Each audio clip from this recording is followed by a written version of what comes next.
the cool thing about this, as in my role, like I've just seen great speakers and great stories, like time and time again. And I wish more people would get to hear it. So some fantastic stories. Thanks for sharing. Really inspiring stuff. I guess my first question, there was a lot of a theme around this kind of access to the C-suite. And often how pivotal it is to be able to access the C-suite. Just from a timing, because you've all been in roles for many years, is it got easier or has it got harder to access the C-suite?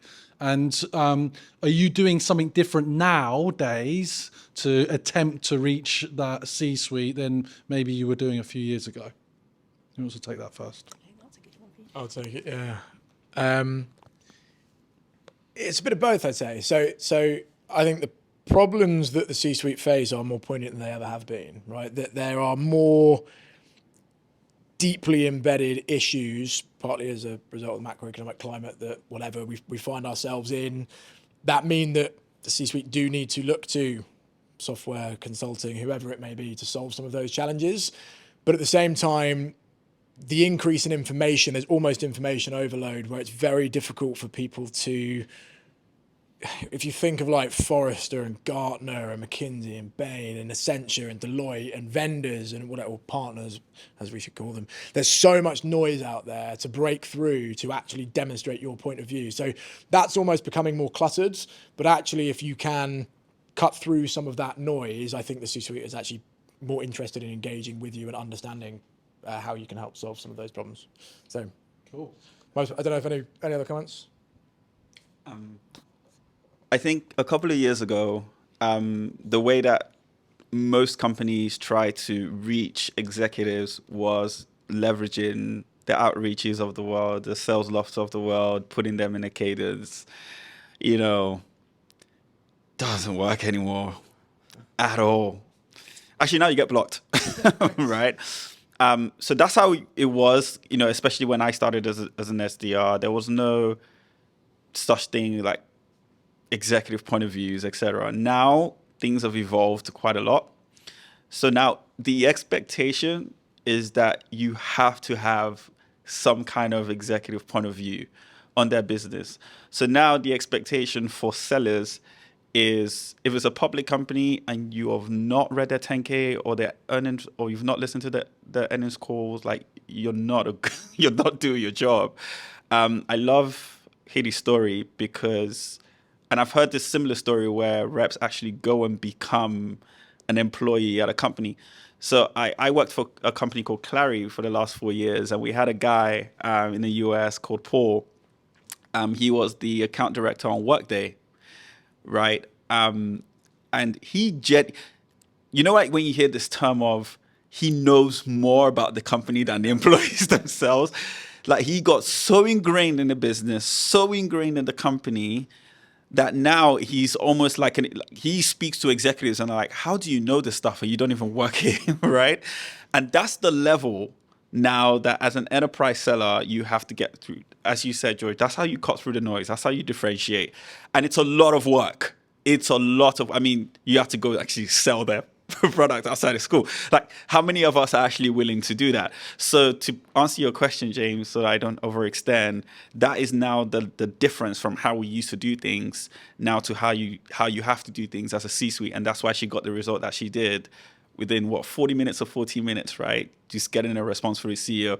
I can't even boast that kind of response rate. Like, that is insane. But that's what happens when you have a very strong point of view on the business. I think, sorry, last point maybe to just maybe think of something. Like, if your ambition, my biggest ambition is to get my customer's email address. I want to be george.adams@customer.com. I want a badge to be able to walk into their building, and you may have this, I don't know. But I want a badge to walk into that company as an employee. And actually, if you take that perspective rather than I'm going to try and sell this company 5 million quid worth of software, your mindset changes and the way you approach that conversation changes and you care about that business. So, Do you have a badge? I do. Hey, she's in. Love that. Are you using it on that whole tools thing? I know we just kind of highlighted some of these tools are not as effective anymore. And frankly, this is kind of the experience I've seen with sales confidence. When I was at LinkedIn 6-7 years ago, it was kind of the beginning of like Sales Navigator, then Salesloft entered the market, and it was like new and novel, and now that's kind of shifted. But are you guys using like ChatGPT or any kind of anything to make yourself smarter that you're willing to share, to reveal, things like reading an annual report? It's actually it's a hefty document, and there's a lot to get through. So you pointed out some tactical stuff on searches, but I'm just wondering if you've stuck any of those annual reports in ChatGPT or anything like that. I have. Oh, go on. 100%. I think it also depends on, we're very busy as reps, right? We have a huge quota. We got to figure out, I've never been a strat, account executive. Like the way you run your business would be maybe a little bit different from if you're an emerging sales rep or, or commercial or mid-market. I think leverage what you can, use the technology. The other day, I did chuck an annual report into ChatGPT, and it gave me some pretty good stuff. And it saved me a ton of time, right? And I took the information that ChatGPT gave me. We had a customer meeting, we presented that, and we were bang on. So it works. So like wherever you can get efficiencies, get efficiencies. But I think what you can't do is like stuff like your earnings calls. Like you got to listen to that. That's the difference, right? Do you get what I mean? Like you just efficiency is really important as a sales rep. So that's. There we go. And to summarize, even we have so much to do. So yeah, having efficiencies like ChatGPT is really important if you're willing to pay the $20 a month for it. Good stuff. Get ready. I'm going to invite questions in a second. I'm just curious. Michael, you've just made a recent move after being in a company for quite a long time. Kate, you mentioned you're kind of stepping up. You've been in Salesforce a while. Obviously, you've been at Blue Prism your whole SaaS career. I'm just curious of why you're still doing what you're doing, or why you've decided to make that move. So, what is it? Is it about the business? Is it the earnings? Is it the upsides? Why are you still doing what you're doing? So for me, it's really important that I never experience Sunday night blues. Like if that ever is a thing for me, I'm leaving. Like that is, you can't live your life with Sunday night blues. So for me, it's about, am I challenged? Am I excited? Do I get up on Monday morning and know I've got to leave my kids for the day and go into London and have those customer meetings, but still come back feeling fulfilled and it was worth it? Absolutely. So that's the baseline for me. I need to really feel like, I'm thrilled to do the job that I'm doing. And I think the second that changes, that's when something has to change. And yeah, I think it's, trying to find those key things that are important to you. So if you do, consider moving into leadership, for example, from an IC, why are you moving into leadership? Really challenge yourself. What are your reasons? Is it money? Because that's never a good reason to do anything, ever. I didn't go into this account thinking, oh my God, if I do this, I'm going to make amazing commission. I actually didn't look at my commission calculator at any point. People don't believe me, but it's honestly true, because it's too scary. Number was too big. Spreadsheet couldn't hold them. Yeah. Because it's not about that. It's about actually driving the best value from the customer, and it's about doing the right thing and actually having great fun and having a great story and being part of it. I mean, we have so much fun in the team for doing that. And I think the second that changes, or you're motivated just by money, then you're not looking at the right things in your life. Great answer. Well, I think that's a good answer, hard to follow. And I think echoes a lot of my thoughts. I think for me, my motivation is just being as good as I can be, and the rest falls out the back of that, right? So how much can I learn? How can I get the most amount of learning in the shortest amount of time by being around people that are genuinely excellent or exceptional at what they do? I think that's the most important thing to look for. As soon as you're looking down more than you're looking up, and by that what I mean is like you're not scared by the people above you because you're like, I can do that, or I'm better than you, or I can't learn anything off you.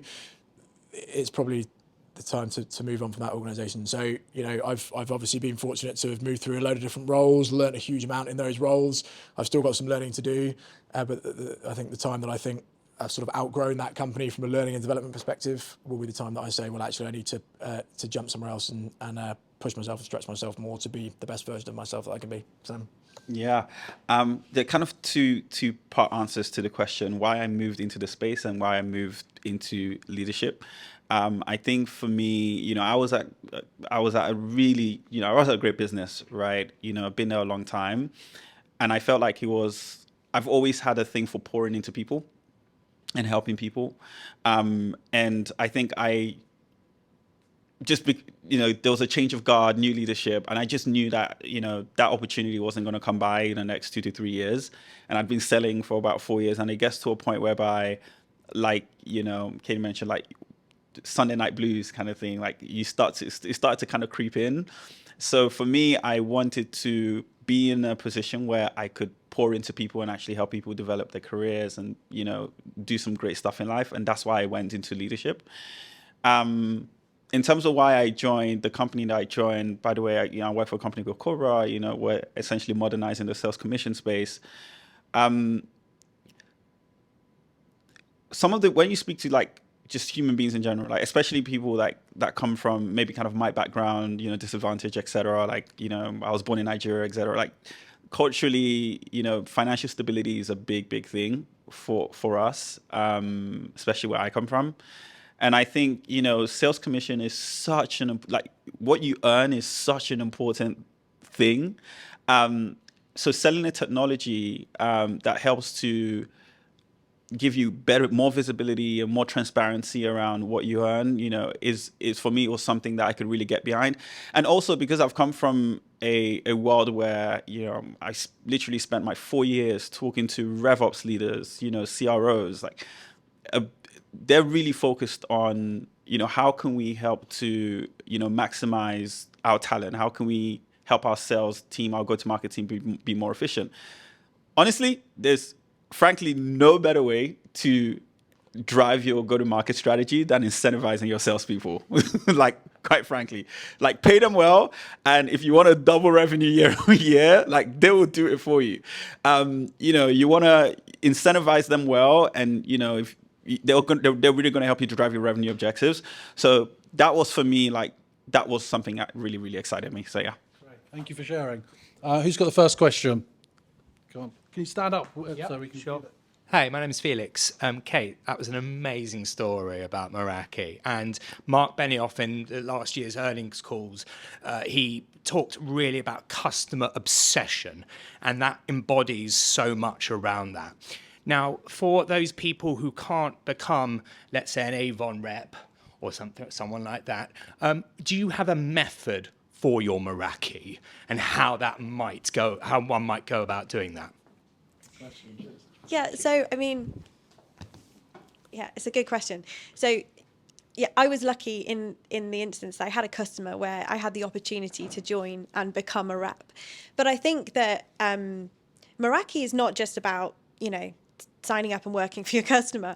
It's more of a mindset approach.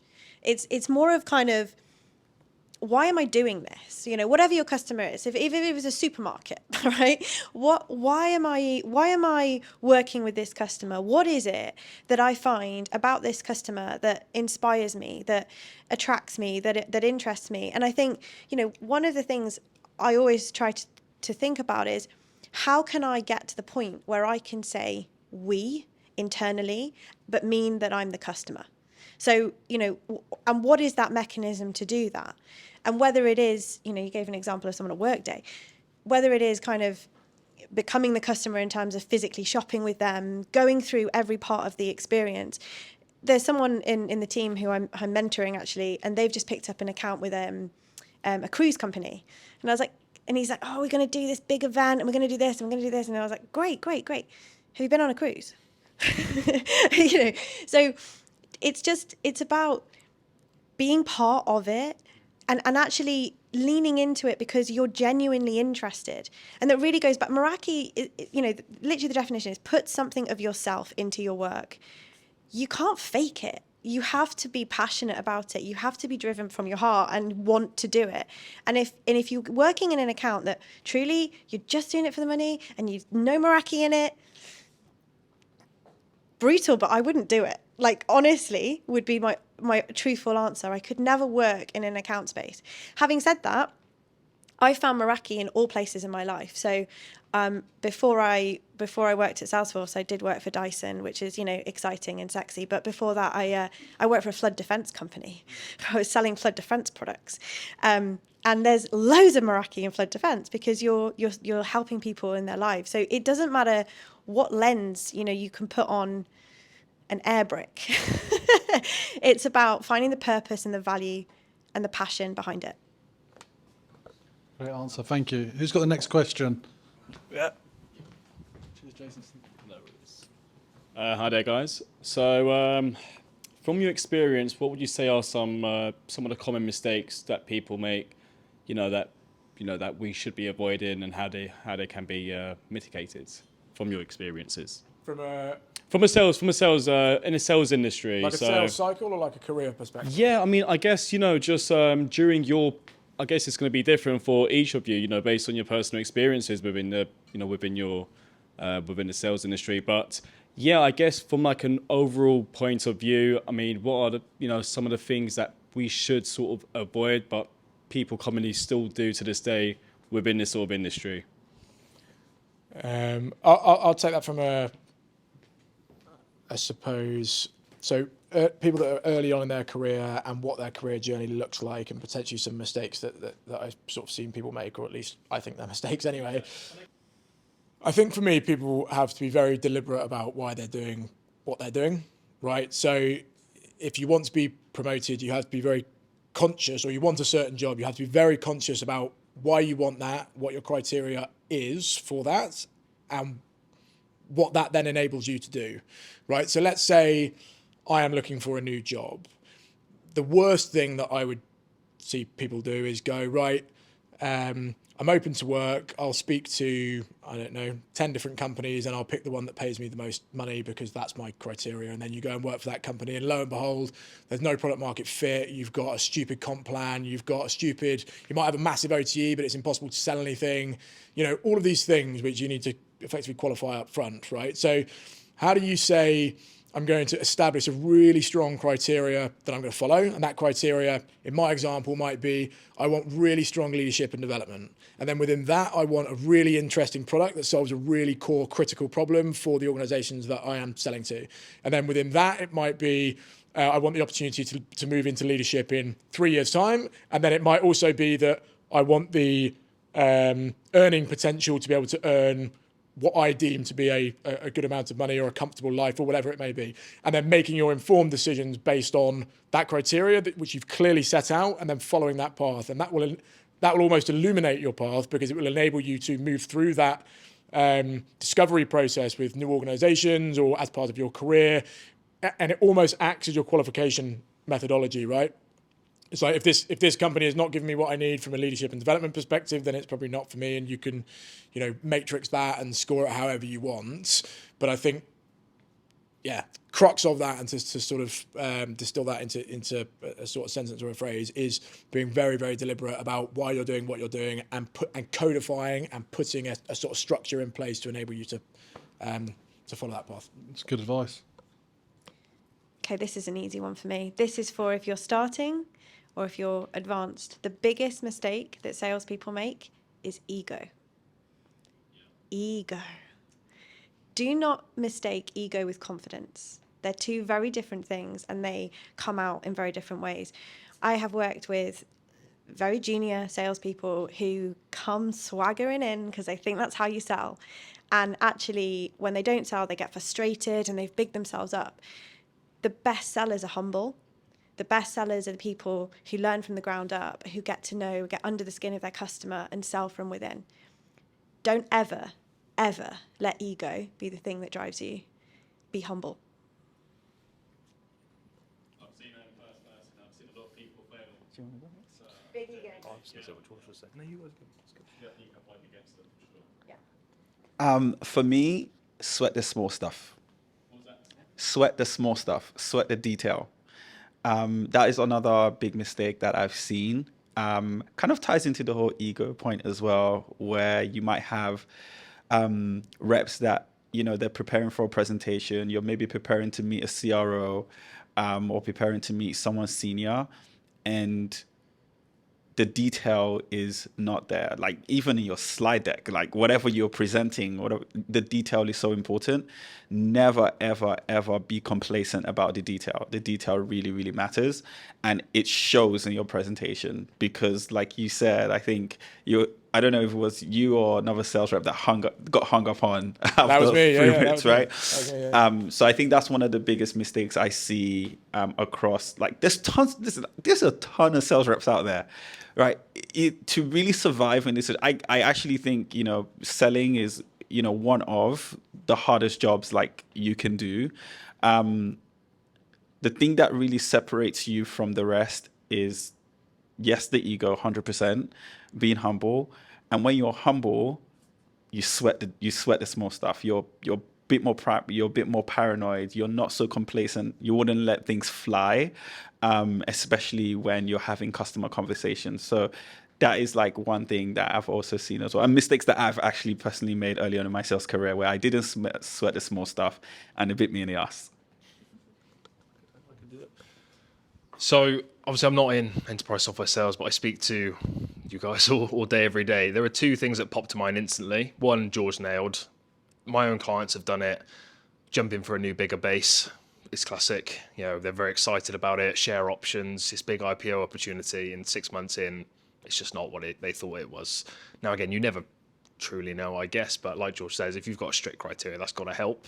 From an outsider looking in, I'm seeing so much of that. Like, I don't know if that's your experience, people just jumping for a bigger base and actually it not being what they thought it was going to be, which is tough, right? It's people's lives. There's got to be a bit more regulation. Of course there is.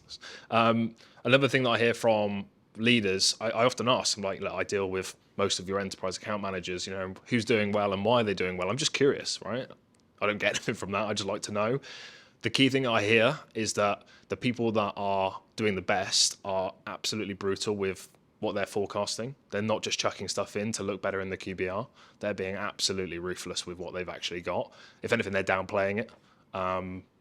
Possibly that's what their tactic is, but at the same time, they're being, I've seen account managers and I've heard from account managers been ripped apart if they don't have a nailed on champion for their deal. If you don't have a champion, you don't have a deal, sort of thing. And some people are just convincing themselves they do.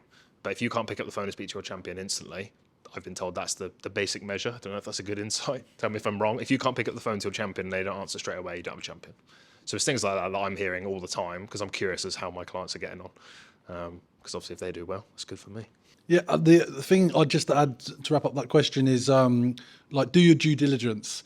The reality is that every sales leader, salesperson is selling you. We're all salespeople, right? Even if you don't you just can't help it. It's innate. So especially, and I'm going through this process now because I'm considering a now full-time role. Like everyone's selling, so you've got to do your back channeling. You've got to do your due diligence. You've got to talk to people in certain territories. You've got to talk to people around the business. Understand under the bonnet what's going on because the investors are hyping it up, the leadership's hyping it up, the PR's hyping it up, the marketing. Everyone's hyping it up. And that's the problem with a bit of the bubble of the tech industry. So do due diligence. We'll have one more question. Who wants to ask the final question? Don't be shy. Anyone? All right, no takers? All right, can we have a round of applause for our speakers, please? That was awesome. Thank you very much.